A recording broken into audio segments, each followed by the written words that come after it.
কুমিল্লার দেবিদ্বারে কোরআন প্রতিযোগিতা পুরস্কার বিতরণী অনুষ্ঠানে জাতীয় নাগরিক পার্টির মুখ্য সংগঠক হাসনাত আব্দুল্লাহ বলেন, বাংলাদেশ নিয়ে ষড়যন্ত্র অব্যাহত থাকলেও তারা এগিয়ে যাবে। তিনি অভিযোগ করেন, মাদ্রাসা শিক্ষাকে অবহেলিত রাখা হয়েছিল এবং আলেম ওলামারা বঞ্চনার শিকার হয়েছেন। তবে এখন তারা বাক স্বাধীনতা পেয়েছেন।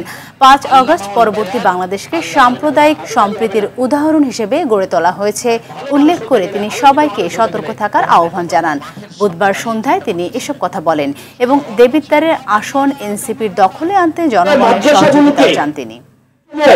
দ্বিতীয় গ্রেডের শিক্ষা প্রতিষ্ঠান হিসেবে সবসময় বিবেচনা করা হতো এবং আলেম ওলামা যারা ছিল তাদেরকে সবকিছু থেকে সবসময় বঞ্চিত করে রাখা হয়েছে।